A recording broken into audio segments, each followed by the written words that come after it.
Hey everyone, this is Grandma.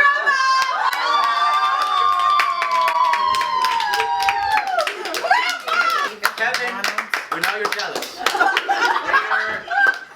Oh my god. Oh my god. Video weeks this to back, welcome in guys on Going What's. Now before you all tell me how incredibly tired I look and how purple and baggy my eyes are, I know I finished this DIY at 4:30 this morning, so bear with me. But regardless, a couple weeks back on my last DIY where I made this YouTube play button candle, for some reason my background of these videos rendered a little bit clearer than normally, and a ton of you noticed that I have a ton of Rubik's Cubes up on the shelf. I feel like a weatherman with all this pointing behind me. Anyway, a bunch of you saw them and a bunch of you commented about them asking whether I could actually do them, what my times are, and if I could possibly do a video with them. To all those people, your requests have been answered. For anyone that's curious, admittedly back in high school I was a little bit obsessed with Rubik's Cubes and collected a whole bunch of them. Obviously with this being the most basic 3x3 cube that I got first. And yes, I'm sure a bunch of you are gonna comment, well, just because you have it doesn't mean you can solve it. Yes, I can, trust me. If you're dying to watch me solve it, you could click on this video right here that I did a couple months back. I solved it in about a minute or so. I think my record is about 36-ish seconds. Actually, if you guys want me to, I'll just solve it at the end of this video, but right now we got a DIY to get to. Searching through YouTube for Rubik's Cube related DIYs, I came across a whole bunch of Rubik's Cube cakes. I found this really cool and perfectly done cake by How to Cake It. This cake, which was a little bit smaller, but not only had all the colors on the outside, but the inside also from Cookies, Cupcakes, and Cardio. And immediately I got a little overconfident and thought I could pull one of these off. What's gonna go down today is I'm gonna take a little bit from each one of these videos along with a whole different white cake mix and a whole different buttercream frosting mix and combine it all into one. All the videos and recipes I referenced in this video will be down in the description if you want to go check them out, but right now let's get into my recipe. So peeps, I'm just gonna let you know ahead of time, every single thing that's going to be in this cake is going to be homemade. Obviously that's not a requirement if you want to try this at home, I just decided to subject myself to this torture. And the first thing we're going to make is the marshmallow fondant. You're going to want to start with about 16 ounces of marshmallows melted down in the microwave in about 30-second intervals. I also added 2 teaspoons of water before I started melting them just to make them a little smoother and make it a little bit easier for them to melt down. Once your marshmallows are completely melted down like so, you want to take an entire 2-pound bag of confectionery or icing sugar and sift that thoroughly. This step is important because this type of sugar really has a tendency to stick together in little clumps, which will all show up at the end of your fondant. All you need to do now is mix the sugar and the melted marshmallows in the same bowl, and once a big solid piece starts to form in the middle, you're going to want to go over to your countertop, throw down a little bit of butter or vegetable shortening, and throw down your mix. You want to knead the absolute heck out of your mixture. You need to make sure all of the sugar is spread throughout all of the marshmallow, all while trying to not let your powdered sugar just fly everywhere all over your kitchen. Eventually,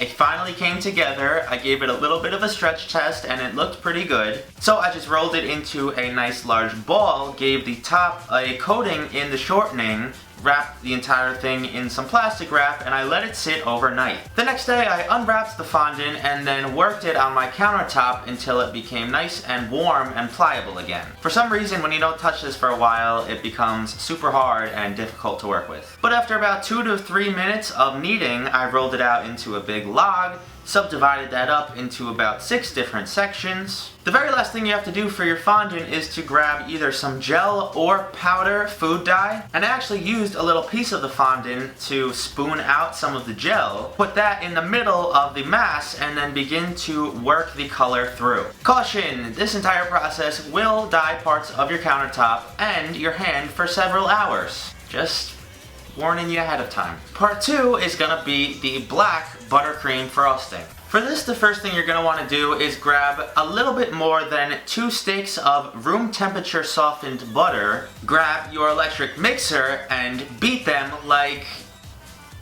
I'm gonna skip the jokes for this video. But once your butter is completely whipped up and fluffy, you're gonna add 1 cup of confectionery sugar at a time, mixing in between each one until you add 5 cups in total. No one said that this one was gonna be healthy, that's for sure. After all 5 cups of sugar were added to the bowl, I threw in 2 teaspoons of milk, 1 teaspoon of vanilla extract, and mixed those in to finish it. Now begins the downfall. Slowly, I began to add the black gel icing color that I had, and needless to say, this was not looking great. After about half of the bottle was added to the mixture, I was left with this murky pond green. What the science is behind this that it turned a green like this, I don't know. But I've read online that if you leave it overnight or for a couple hours, maybe it might absorb the color a little bit differently. So that's what I did. I can gladly say that both the fondant and the icing is now ready to go. We're just missing one thing. Oh, the cake. And y'all thought we were almost done. In this humongous plastic bowl, I threw in 2 sticks of softened butter along with a half cup of shortening and whipped them together with an electric mixer until they became light and fluffy. Then, little by little, I added 3 cups of granulated sugar and mixed between each one. Then you have to add 5 whole eggs into the mix, and you guessed right, you have to beat them between each one also. Nothing is gonna be easy around here today. Once that was completely mixed up, I set it aside, grabbed myself another big bowl, and threw in 3 cups of sifted flour, 2 teaspoons of baking powder, and 1/4 teaspoon of salt. In your last container, you want to throw in a half cup of whole milk, a half cup of buttermilk, 2 teaspoons of vanilla extract, and mix that in together. We're almost done, trust me, trust me. Now I added the milk mixture into my butter and sugar mixture, mixed all of those ingredients together, and then combined that big bowl with all of our flour. Finally, we can cook something. I grabbed myself a 9x9 square baking pan and then poured in my mix. The batter that we just made is going to hopefully fill up this pan twice. After baking them in a 350-degree oven for about a half hour, I removed them from the pan and it looks pretty dang good. Very carefully, I laid the template over the cake and cut out these logs. My idea here is if I'm able to get 9 logs total out of these 2 cakes and then stack them up 3 by 3, I'll hopefully get a perfect 6x6x6 cube. Now I did notice that the cake didn't rise as much as I was hoping, but hopefully the layers of frosting in the middle are gonna make it perfect. You can kind of see what I'm starting to go for here. Did the same for the second tier and then the third, until the interior of the cake was fully constructed. Now I just have to spend 30 grueling minutes coating the entire outside in the black buttercream frosting. I just quickly put that aside, went over back to my countertop, rolled out each color of fondant,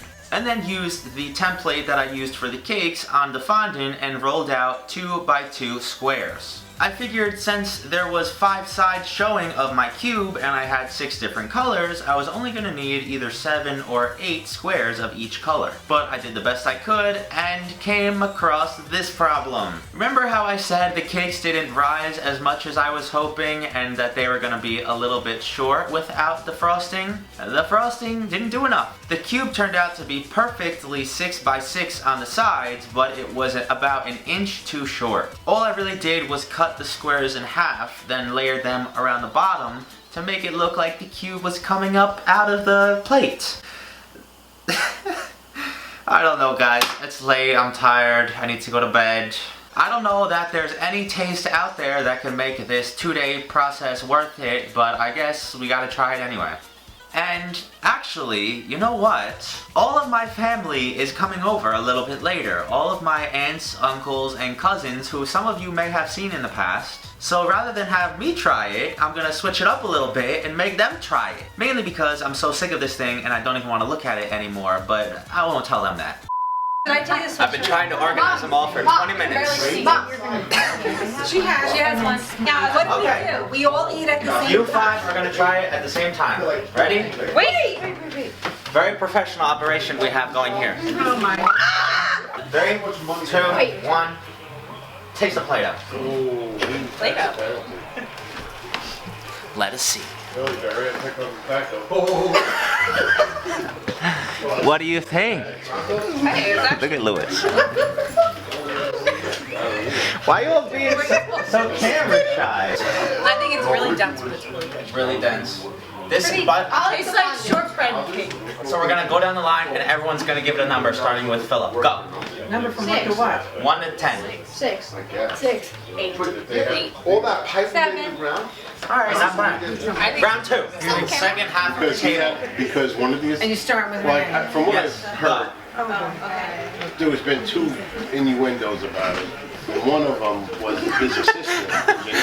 Oh, God. His ex got a job with us for like a month, not even 2 weeks, and quit. You want us to mute the TV? It's tasty, Grandma. I could always count on my grandma to come in with the nice comments. Everyone has to say their number now, 1 to 10, starting with you. Go. 5. 5. Oh, 7. 7. 8. 6. Alright. 6. So I'd say the average is about like 6.5, 7 all around the table. Not bad, guys.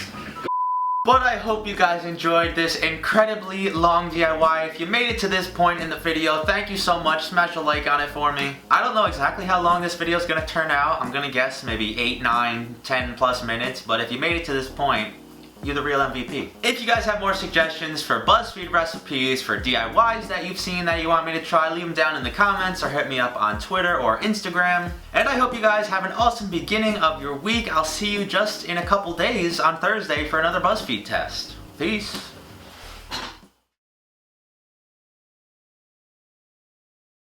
Now don't think I was gonna forget about you guys waiting on this cube solve at home. Who's got the timer? You ready? 3, 2, 1. Go! So how was everyone's day?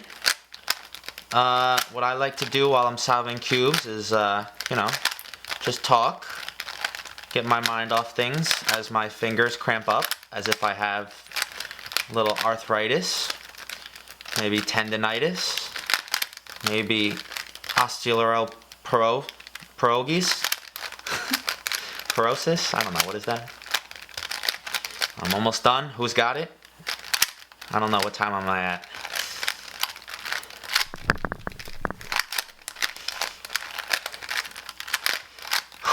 I heard Justin Bieber can do this pretty quick. Is this true? Can someone confirm or deny? 3, 2, 1. Done! Woo! Who's got the time? I don't know what it is, but hopefully it's under a minute. Peace out, homies.